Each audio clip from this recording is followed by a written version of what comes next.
Okay, this is Fred Dreyer with Spencer Paulison. We are at the Velo News World Headquarters. It is July 3rd. What are we doing, Spencer? We're supposed to have today off. I think this is how our founding fathers wanted us to celebrate July 4th. Yeah, by sitting around having takes on bike racing. Talking about a French bike race the day before the holiday. Yeah, that's exactly. very true. It's very American of us. Hey, Alexander Hamilton, we're just living up to your expectations. Let's get into it. We've had 3 stages of the Tour de France. We have our guys over in France who are running this podcast, and it's time for us to come with some fiery takes, because I don't know about you, Spencer, but I've been watching this race, in my basement in my PJs, and every single day the takes have been welling up. Yep, and I mean, we're getting great reporting from the guys on the ground, but I don't think they quite have the same incisive wisdom that we do as the average viewer does sitting at home watching a live stream. Yeah. So let's get into it here. All right, stage 1, first take. Out of the gate. Dusseldorf, I think it was the rain, the slick roads, made it kind of a weak start. I'm going to go farther than that and say it was terrible. This was a really crappy way to start a Tour de France. All these crashes, riders were creeping around corners so slow because it was basically like a skating rink. You were seeing mechanics sliding around wearing sneakers on that pavement. It was ridiculous. They needed to do what baseball stadiums do when there's a rain delay and cover the whole course with some tarp to keep it dry before the race started. Ooh, good take. Or maybe they could put some type of, absorbent material down on the ground, or maybe those pads they put on a hockey rink when they have the anthem singer come out and walk around. Just something to prevent those guys from anything. Yeah. And honestly, at the very least, how about a little padding on those metal barriers? Because it was pretty ugly. We needed essentially the equivalent of bumper bowling for these riders, because they were crashing so much, and these barriers, it was ugly. Soggy take. Yeah. Give me a hay bale. Give me a yoga mat. Give me a bouncy castle. Something to put in that turn, because take number 2, Alejandro Valverde is out of the race because there was no padding on one of those covers. Spencer, do you have a flaming hot take about Ale Jet not being in the race? I mean, my hot take is just, this Nairo Quintana is obviously going to win the Tour de France now. Yeah, now that he doesn't have his teammate as a rival. Yeah, now that he doesn't have to worry about Alejandro Valverde attacking up the road. It was ugly. We don't want to see that happen, and honestly, it could be the end of Valverde's career. Really, yeah. For him to have injured his kneecap like that, it's a really bad one. Yeah, we are all sending our best. Serious take time to Alejandro Valverde. Get well soon, buddy. Yeah. God, who strong take right here. Team Sky. 4 guys in the top 10. Yeah. That, wow. Time trial. Really well prepared. They were the most prepared team in the peloton. Yeah. Which I got another take here. They were playing possum in the lead up to the Tour, because all we heard coming out of the mouths of rivals and even Chris Froome was like, hey, maybe Chris Froome isn't as strong as in years past. Maybe Team Sky isn't as strong as in years past. Total sandbag. Yeah. Total sandbag. Hey, the last time that a team put 4 riders in the top 10 of an opening stage time trial in the Tour de France? When was that? Oh, that was 2009. Uh-huh. That was Team Astana.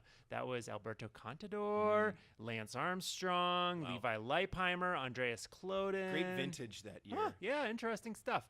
Anyway, Sky was kind of in the hot seat after that time trial too.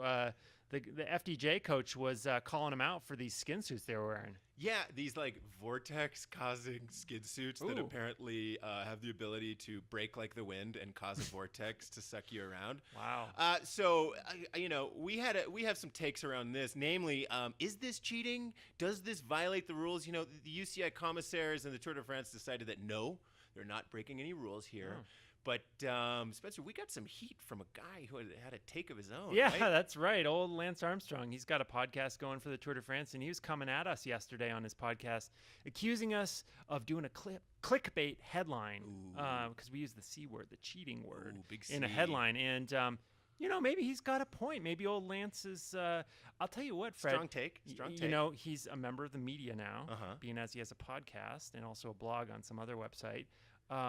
So I think it's fair to say he is the foremost expert when it comes to cheating in cycling. That's true. In the media. So, I think we need to respect his expertise in the field of cheating and step back a little, stay in our lane. And, thanks for joining the conversation. Strong cheating takes. He's kind of the professor of the Big C cheating? The PhD in cheating? We bowed to it before his feet in terms of the expertise on cheating. Moving on, stage 2. This was the stage that finished in Liège. Wonderful Liège. Liège. Industrial city where nice. Everyone's covered in soot. So first of all, we have this crash that occurred pretty early in the stage. And, here's my first take about this stage. Every year we see GC guys hit the deck at some point in that first week. We see some mechanical calamity or crash just befall every single GC guy, it seems like. So my take on this one, the GC guys, hey, they just figured let's get it out of the way. A gentleman's agreement. Gentleman's agreement. It was a gentleman's agreement. Yeah, let's all crash at the same time. You know what else this is, Fred? This is just a continuation of Team Sky playing possum and sandbagging a little. Froome crashes, Geraint Thomas crashes. They're just like, hey guys, whoops, we crashed. We're really not together for this tour. You don't have to worry about us. We're just going to screw around and crash. Yeah. But, I'm not falling for it. Yeah, just wait until Wednesday's Planche de Belfi finish, and then we'll see if they're really playing possum. Here's my take. I'm looking at Team Sky. I'm looking at Chris Froome. I see guys who are so confident, who are in the driver's seat, and they are not scared of Richie Porte or Alberto Contador. Yeah, they're fine. They're fine. Yeah, well, and so, Fred, I think we got to talk about, the sprint was pretty good sprint. Marcel Kittel wins.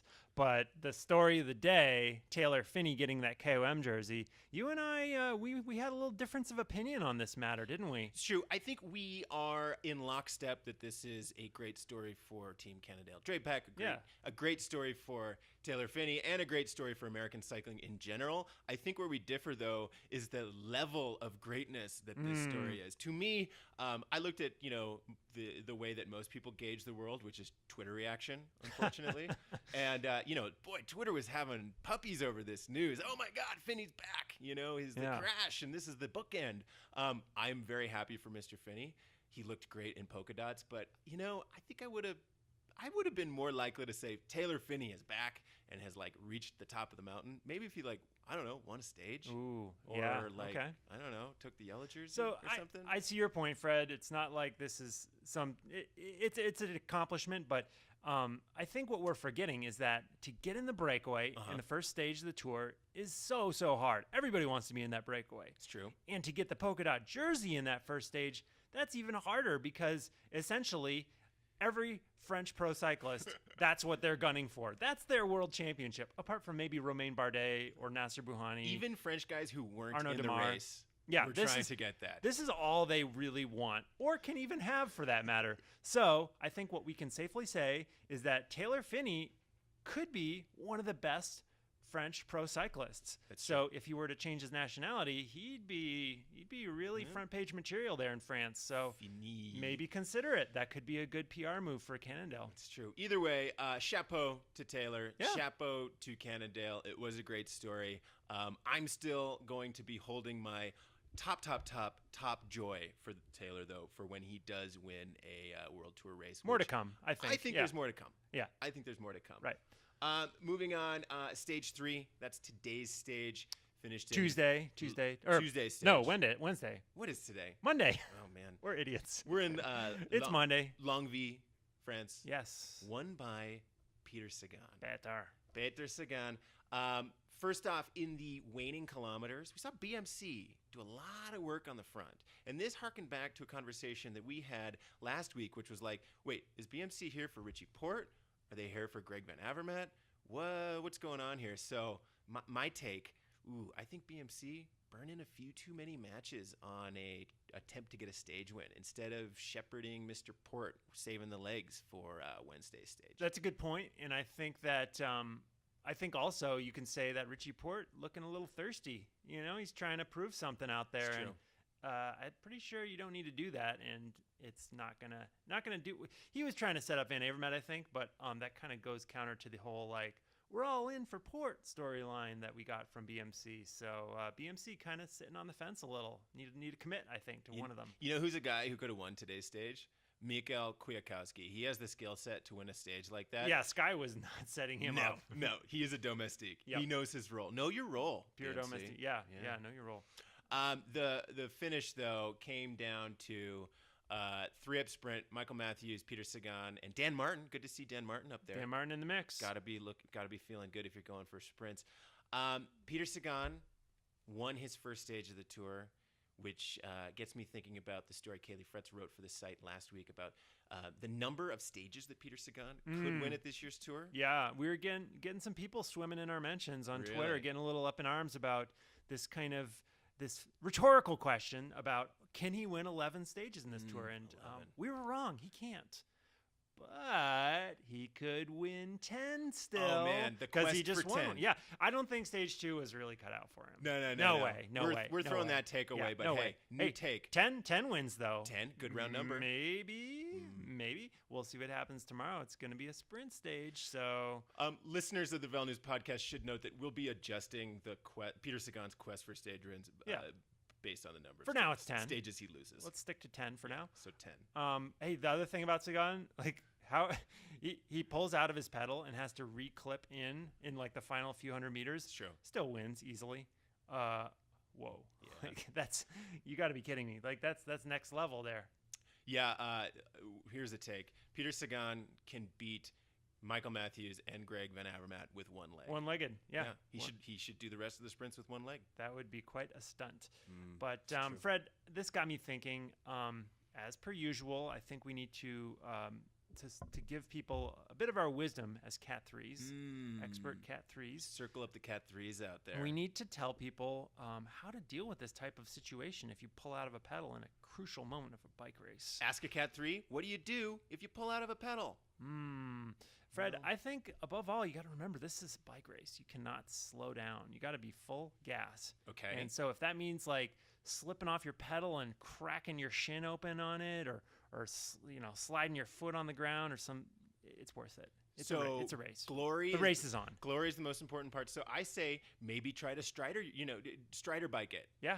That could work on a steep uphill. I say maybe, if you do pull out, though, you do have a good excuse. Excuses are like currency for Cat 3s. Great excuse. We trade them.